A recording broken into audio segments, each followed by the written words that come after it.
Hi, I'm Joe, And I'm Ricky. and this is season 3, episode 12 of the Beer and Broadband podcast. Blah, blah, blah, as I totally get that all wrong. Should come out on June 22nd, 2020. And we got like some stuff that we're going to talk about. Some things that are just kind of silly, and some things that I'm super excited about, and some things that are just freaking terrifying. But to begin with, let's talk about some. I called it sweet apple wine, but I made an apple wine. So it's basically just apple cider that got above 7% ABV, I believe is the thing. So it's an apple cider. Um, I put double the amount of um, concentrate in it. So instead of it being apple juice, Mott's apple juice plus concentrate, then just one thing per gallon, one uh, uh, container of concentrate per gallon that I make. So normally I put two in. I put four in just to see what would happen. And what I predicted would happen was that it would, you know, uh, become a higher ABV thing. Mm, And then I yeah. used Malden EC 1118 yeast in it. And so one of the things that keeps happening with this, though, is the wine bottles keep popping their tops. They keep shooting the cork out of it that I put in, which is great because it means that I don't have any bottle bombs. But I've had to drink this a little bit faster. So that's that's awesome. I'm probably going to refrigerate the rest of the ones that I want to keep so that they'll stay Hmm. at about where they are. But that means that there's probably still a little bit of active fermentation going on, which this yeast can get up to about 18% if you do things with it to make that happen. I wasn't necessarily targeting that. It did get to about 12% ABV when I was making it, and I was trying to keep it there because that was the target that we said things worked out to taste about right and be fairly mellow, and I wanted to see if that happened with the cider also. So, all that said, have you tried your carbonated apple wine Yeah, yet? it's very lightly carbonated. There's really you can see it more on the glass than it actually like carbonates anywhere else. So, which is generally good because you have to kind of flavor things differently if it gets heavily carbonated. But this So isn't bad. I Hmm? think that mine is more carbonated than yours. It might be. Yeah, In those situations where it keeps fermenting, every bottle will be different. And mine kind of went straight in the fridge and has sat in yeah. the fridge for a couple weeks. So that'll really slow down any fermentation that's happening there. So yours might have been going for longer. Well, it's been going about 2 weeks longer. I did set so I bottled this on the 19th. So it's been almost a month, and so for 2 weeks or like a week and a half, I had it Mm, sitting in my house, and then I gave you the bottle, and you put it in the fridge. So gotcha. yeah, Then yeah, then it's a pretty slow burn then because 2 weeks is longer than you would normally bottle carb something. Like if it yeah. was out on the countertop, it should have finished whatever it was doing. So maybe it's just got some leftover stuff. And there's always the talk of like acidity. If it gets too acidic, it's harder for fermentation to go through. But regardless, this is a pretty good apple wine. It hasn't Hmm. had anything added to it, so it's very simple. It's kind of got the same sort of flavor profile as the strawberry wine I made. It's just kind of the juice and sugars that have gone through, so it doesn't get a lot of mouthfeel. But it's got a Well, pretty good. I did Go ahead. add tea and raisins Mm, to the primary fermentation, and then in secondary, I dropped in cloves and some cinnamon sticks. Um, gotcha. I mean, I'll admit I'm getting none of that in my bottle. It might be again. And this is one of the things I've talked about before with active fermentation. It can take a lot of those flavors out. So mhm. maybe the fact that it continued in the bottle kind of muted a lot of those. Most of what I get is just the apple flavor. It's fairly mild because it's used up most of the sugars. Because really, that's where all Wait, the fruit I'm flavor I'm is. wrong. I am wrong. I'm thinking about a different one. I have an apple cider that's technically the same thing. It's an apple wine that I Hmm. made with a different yeast. I made with safe cider, and it ended up being almost the same ABV. This Gotcha. one, this one just had some raisins, and that was it. I just put a Okay. few raisins in the primary fermentation. I didn't do Gotcha. anything else. I didn't put any Yeah, tea in with anything. it doesn't come through too much for me. Um, but again, every bottle is going to be different, and fermentation takes some stuff out. But Well, I can tell a it, difference in the mouthfeel compared to the other one. I mean, aside from the fact that I added more concentrate to this one, the mouthfeel between this one and the other apple wine that I made, this one is much more um, wine-like, I guess. really, Yeah, well, that's interesting how different our bottles are. Because I'll admit, I mean, mine drinks almost like water, which is not an insult. My strawberry wine did that because it had no tannins in it at all. hmm So that's interesting. We might have to do some experiments like that in the future of what really changes bottle to bottle as they age, especially for this stuff yeah, that isn't so industrial made and homogenized, things like that. But overall, I mean, it's got a little bit of a sweet flavor, which is nice. The apple comes through. Not everything you make has to be super complicated. This is a good little yeah, sipping wine. yeah. I agree. I think it's a nice, refreshing wine, um, and the fact that there's a difference between bottles is very interesting to me.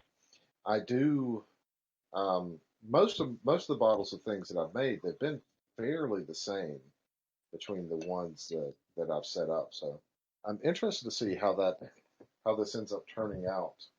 Um, like in maybe 6, 7 months. Yeah. Um, We might also play a game of switching bottles around, see how much. This is a thing, and it's why people that do wine tastings kind of make a decent amount of money doing it. A lot of people, home brewers especially, will get themselves in placebo areas with the stuff they make. I think that's why a lot of the wines and beers that we drink that we don't necessarily like, that the people who are making them are like, this is good enough to sell. I think yeah, you can sometimes taste things more if you know they're going to be in there. And the same reason I think that's why lots of bottles like to really cut out exactly what's in them, so you're thinking about those flavors when you drink them. Because yeah. maybe there is a bit more of that raisin in there if you know it's in there, so you're like tasting for it. But I'll I say in well, my I actually bottle, don't. I don't taste the raisin. I don't taste it at all. I know it was in there, but there's just a difference in mouthfeel, and I don't know if it's the raisin made the difference in mouthfeel or the fact that I put two of the um, gosh, there's more of the sugar in it. yeah. I don't know what made a difference. I can just or maybe it's the fact that it got carbonated. I mean, there's definitely a carbonation, but there's a certain feel like I can even feel it on my tongue right now that I normally don't get off of the ciders when I just make this recipe normally with Interesting. so normally it's just kind of like apple juice, right? It lays on my Hmm. tongue like apple juice. This one is a little bit more like a wine in the way it feels. Yeah, It's it could not, there's just no be tannins, the nothing yeah, like that in it. it could be the ABV. Yeah, Things of a higher alcohol content kind of the ethanol has a particular quality to it, which is could why be I probably when I'm accounting it to the strawberry wine I made, these are almost the same ABV. right. That's true. So maybe that's where some of it is. Yeah, it could be. I don't remember having the same mouthfeel. That was one of the things that I had said is that there were no tannins and there was very little mouthfeel from your wine. But like if I had the two which before me and it was, hey, would you rather drink this strawberry wine or this apple wine? I would rather drink the strawberry wine any day, even with all the like differences of going on with this one. I think in the future though, I want to make this again with the extra concentrate in it and put some actual apples in it. Yeah. So juice, concentrate, and apples, and see how that affects, and maybe some raisins and a few other things to bring out some of those tannins and those tannic properties that I'm looking Hmm. for to get for an apple wine. Yeah. There's not a whole lot of tannin in most apple skins unless you go for like the really dark ones. But a lot of additives bring in a lot of good tannins. You might try like gala apple juice because it's a little bit milder. Or hmm I've actually started trying the White House juice a little bit more, Yeah, and I kind of like that for higher ABV stuff because it's not as acidic. So that gotcha. you get the ABV up there, you're throwing in all this extra sugar or you're putting all this concentrate that are naturally very acidic. So having a little bit milder base, I thought was nice. That's what I used in the strawberry wine. So let's talk about hornets. Um, Yeah, have you heard about these? yeah, I have been reading through it. It's freaking terrifying, man. They're giant hornets that came from Japan that cut off the heads of bees and then take them back for their young to feed off the bodies of the bee. But if they catch humans, supposedly, and I don't know 100%, if they catch you and you're near their nest and they're mad at you, they'll just sting you to death. They'll just keep stinging you until you die. Um, which that I mean, like killer bees, all the other things like that that are out there, Africanized stuff. That scary animal stuff, bullet ants. They're all like, terrifying apocalyptic insectoid creature things. But this is a little bit ridiculous. What in the apocalyptic F is going on? That's what I'm thinking. And why now? Why have they come over here now? Is it just to like finish off the rest of us that the virus hasn't killed yet? I have no idea. But I thought that was this is a bit of a departure. Um, what have you heard about these things? Like what is the thing that um, kind of got in your mind about it? Yeah, the biggest thing with these guys that I've heard is really the short-term consequences. There's been a lot of talk about where they're located in the US and kind of the environment they need to survive, that they're probably not a super long-term issue. We're trying to wipe them out as fast as we can, but even if we miss some, we're not really an ideal environment for them. Hmm. But just short term, I mean, we already have problems with bees and apiaries. There really are not good bee habitat in the US except for artificial ones. And the artificial ones keep having problems because, Hmm. people are jerks. There was like an apiary not too far away from where I lived. It was someone who had set one up on like a spare acre they had. That whole thing got destroyed because people are scared of bees. And even though there's no reason to be scared of honeybees, especially in the South, people start thinking yellow jackets and stuff like Right. that. So people just came through and just knocked over all the hives and all that stuff. So there's already not a great presence of them in a way that we can protect. There's nothing we can do for the ones in the wild from a predator. You know, the only places we can defend are like large hubs and apiaries, and they'll just wipe through one. Yep. I mean, there's already a couple apiaries that have had almost all of their hives destroyed because just a handful of these guys got in. Because you can't really fight them because we don't have the natural kind of. It's not predator. There is a term for like non-prey species that limit the population of other predators. I don't remember what that's called, but really what keeps these hornets at bay in their natural environment is they've got smaller bees that use temperature to fight them. They've got like instead of like honeybees that really can't do anything except sting ones, you can't sting through that like hard chit into them. Right. They like swarm them and just jiggle on them because And they they can they survive bake a them. higher Yeah. temperature. Yeah. So they just bake them to death. And there's nothing over here doing that. So it'll be The interesting to see where bacon it bees. goes. It's less of a threat, I think, to people directly because they're not especially hostile. They are to other insects, but they kind of live further away. They're not like sweeping through Asia and killing tons of people every year. Yeah, it's just But it's the whole. I mean, of course, the name's sensational, right? Murder hornets, but yeah, it's just the whole like, oh yeah, this is a good idea. We're gonna bring these hornets over, and that's gonna be good. yeah, And, Asian giant and hornet, yeah, it's just why which is why do funny. we That's the like name. yeah. Don't need Asian giant hornets. Don't need anything like that. Bad idea. So Yeah. let's talk about Surface headphones. I've got the Surface headphone one, Hmm. and I love that. I love it. it's a great headset. It's not.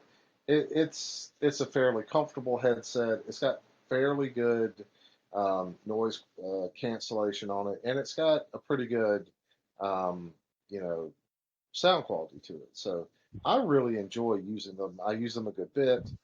They've been a pretty good headset, and I love the dial.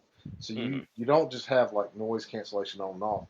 You can adjust that, and that's not for Yeah. everybody. I totally understand, but I enjoy it. Like it's a thing, and they're not like my Sennheisers, my AKGs, or something like that are wired. Hmm.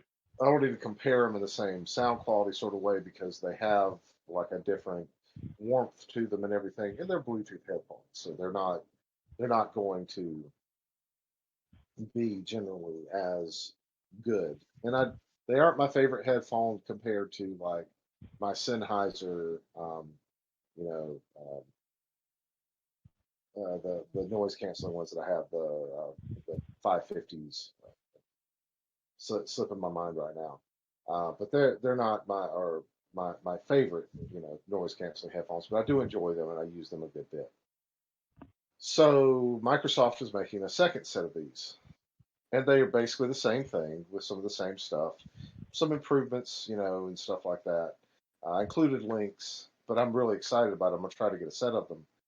However, the other thing I'm excited about is the earbuds that they're releasing, because I've gotten kind of this sub hobby of like taking things that I know maybe aren't great earbuds and seeing how good they are. But these are supposed to be able to like control like your Windows computer and stuff like that. Hmm. Tap on it, you control your phone, things like that. So I'm interested to see because I've really found the Microsoft Surface products to be fairly polished, except for one or two. Um, they've been pretty good devices. Did you read through this Oh and look yeah, at these yeah. devices? I was really excited for them. In fact, I think I told you a while back that I was getting some new, just like cheap headphones, and I was originally going to buy just like also a new pair of like regular headset because my current one's getting a little old. It was really good when it was made, and it's still pretty good now. But it's like 5 years old. Those headsets. Um, but then I saw the Surfaces are going to come out. I really liked the one that I listened to when we did our first review of the Surface One. And you're right, they're not as good as like real wired-in headsets. But I always listen on music while I'm moving. Like Mhm. I never sit down at a computer and listen to music unless I'm working. Which at that point I don't care as much because it needs to come to my work headset. Because if someone calls me at work, I need to know what's happening. So yeah, I saw those Surface Twos, and I'm buying those. In a paycheck or two, those are gonna be mine. Yep, exactly. I'm thinking about throwing some in my cart. I got a little bit of extra cash that came my way, and so I'm thinking about like that might be one of the things that I buy is either the headphone or the earbuds. I have to talk with the wife about it, but might be a thing. So yeah, possible review coming up on those. Yeah, there you go. Uh, so there's a new iPad that's come out. There's nothing really different about it than the previous iPad. That Apple fanboys, and there are people that really love these things that'll say like, it's got the new iPad OS has this and that. And look, I understand, but from a functional standpoint, for me, these are still content consumption devices. There are some things that I enjoy using them for that aren't content consumption, and for some light work like being able to update a laptop or a server or something like that through SSH while I'm setting somewhere. There's even some terminal stuff that I can do from them. But overall, it's not really um, even though I use mine all the time, it's not really like a work device. Mhm. Well, now they have a new keyboard with the new iPad, which I mean they were announced at the same time, but it's a keyboard that has the magic keys on it, so it's like a magic keyboard from Apple, and it has a trackpad on it.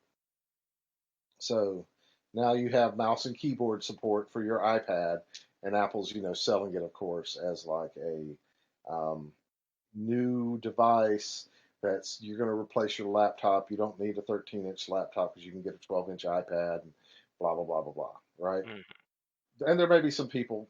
They don't. All they do is like they write emails and things like that. They can actually get by with these things. What do Yeah. you think about that? I mean, as much as I hate to admit it, I think they're really 100% right where that goes. I mean, having had to look at like a lot of companies and, help them talk about what sort of devices did they really need.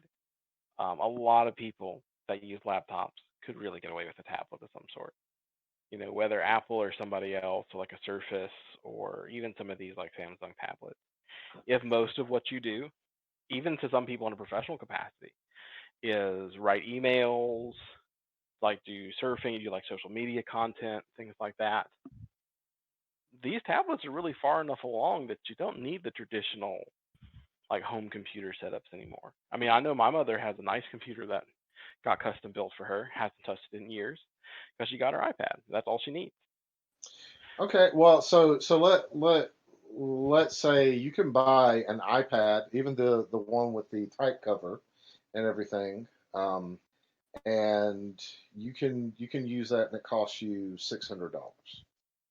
Okay, Hmm. maybe doesn't have 512 gigs of storage and all that other stuff. It's like I think it's like 128. I agree with you on that. Like a mom sitting at home, but they're not trying to target that towards people. That's not the people they're trying to target that towards. They're saying like a network engineer like me and you could No. develop on this. Yeah, no. At that level, you lose it because you Yeah, need you need some other tools of the trade that really go on those things. But I mean, if they were going to say, "Hey, are you a secretary? You can use this." Absolutely. I mean, I've made that recommendation to people before years ago yeah, when one of yeah, the companies I was doing IT consulting for was looking to get their next, what are our computers going to be? They were looking at these, like T series Lenovo's. Like, that's great for your heavy hitters. Are they doing tons of Excel work? Yeah, it makes a lot of sense. Does your front desk receptionist, who also acts as a personal assistant, that's going everywhere, need this laptop she has to lug around? No. probably not. Get her one of the LTE enabled tablets for so she can still do any of her work stuff she needs to do while she's out, picking up flowers. Because a lot of her job was like running out and going places to prepare the office.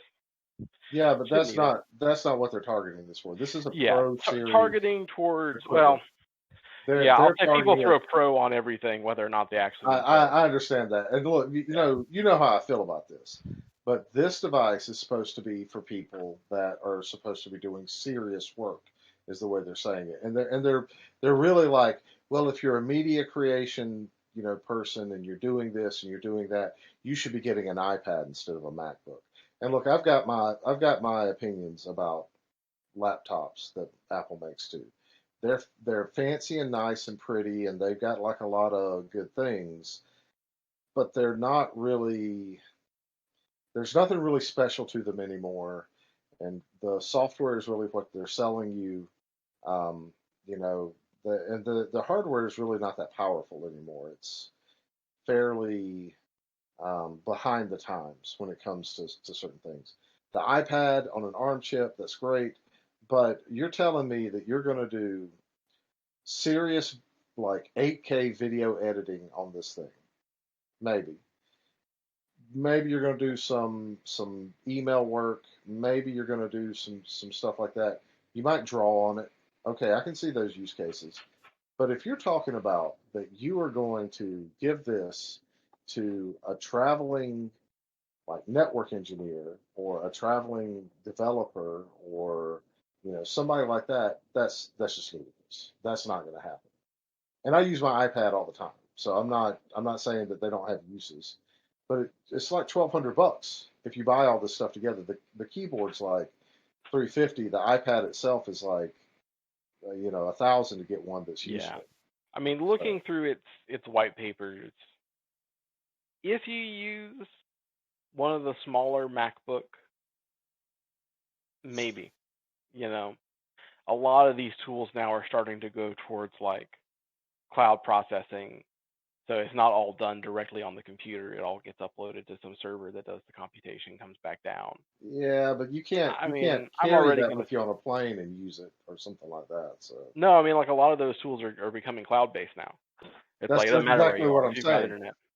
What I'm saying is you don't have the internet necessarily on a plane. Well, yeah, but if Uh, it's a cloud-based solution, it doesn't help you if it's a laptop or an iPad. You still don't have internet access. yeah, That's what I exactly. was getting at. It doesn't help Yeah, you either way.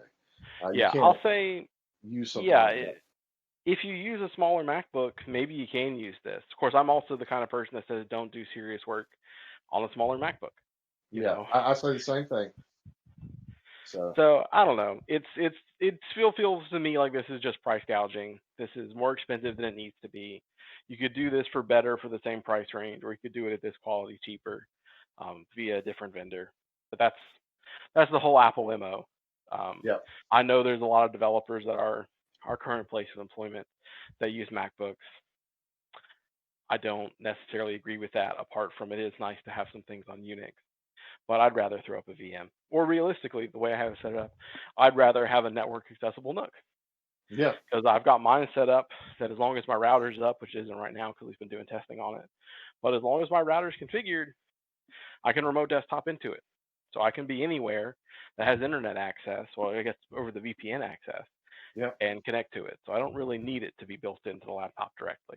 Nope. Yeah, I completely agree with that. I have a similar setup with my development machines. So I do have one beast of a machine that I got though that's just a Linux powered, you know, Yeah, I think we talked monstrosity. about your Yeah, PC setup on one of the previous yeah, podcasts. yeah. We did. So like, you know, and I've even updated that thing since then. So it's got um, more storage and things like that, and I use it all the time. Like whenever I'm trying to figure out how to run a script or something, there's things that I do where I drop that in, but it's not. That is a better solution, I think, than, and it costs about the same as an iPad Yeah. Pro with the Magic Keyboard.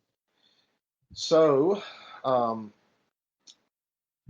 you and I both love our Switches, and I don't know if did you ever get to Animal Crossing at any point in time? Was that a video game you ever played? You were like, this I is didn't great. play it too much, but I'm watching my wife play it multiple times a day right now. So So do you think if you met Alice in at this point in time in life and she was like you should play this game? So this was the thing that I did with an ex-girlfriend. Before I met my wife, mm, I had this girlfriend. She liked to play video games with me, and specifically she liked. I had a Nintendo GameCube, and she and I would switch off like whenever she wanted to play. She'd play the GameCube, and we would leave each other's stuff, and it was fun. And I mean, like I'm saying it kind of like, yeah, it was great, but I mean, like really, it was like a really sweet thing. It was kind of mm, cute and fun, um, and that was a great like kind of bonding thing. Um, so I do see like the draw of being able to play this with like a significant other. Um, but how about like getting married virtually through your Animal Crossing thing? I Like, mean, in the quarantine right now, I can see it. The world where like people are doing their graduations in Minecraft and stuff like that. Outside of it, probably not so much. And there's better things for it. So here's the thing I'll say about Animal Crossing. As much as my wife loves it and she plays with people here and there, a very common complaint is you're not really playing with each other yeah, because you build this island and you put all this furniture in it that you can't interact with. She's built like a playground, but you can't go down the slide. She plays with the kids she babysits on her because you're really just walking around together. There are plenty of games that are kind of more built around those sort of interactions that you could be monopolizing on. I'll admit I didn't do a whole lot of back and forth on console. We played a lot of two-player games together. But one thing we did when we were in college, when we lived in different dorms, is we found some of the I don't even remember if it probably doesn't even exist anymore, but it was just some Korean MMO that's really built around the idea it's you and one other person playing your party. oh yeah, Um, I remember this game. Was it? It was the blocky one, the like kind of cutesy blocky one. it was definitely like cell shaded, more cartoony, but it wasn't blocky. So I'm sure there were tons of them. I'm like 95% sure we're talking about the same thing. I don't remember the name of it either, but Yeah, we might be. yeah, But yeah, no, we played that a lot. We just played like a two-player MMO thing, went around, fought monsters, did quests, and that was a fun thing. for us to do together. So I can see it absolutely. If you can't go see each other, you don't want to delay it. You don't want to change the date. Yeah, jump in Animal Crossing, jump in Minecraft. It's whatever you can talk to with a little Discord server in the background. Why not? Yeah. I'm not. I mean, people make their own decisions. You do what you want to do. If the technology lets you do that, it's great.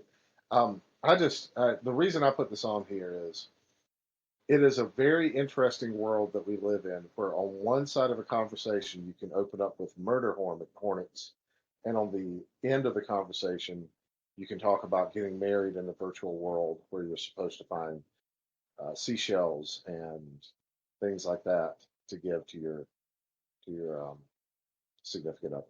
Hmm. Yeah. So on that note, we're taking the summer off and returning in fall.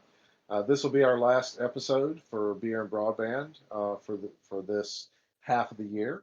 That doesn't mean that we might not do something like we did last year, where we find something really interesting and we throw in an episode in the middle. But don't expect anything for till somewhere around September.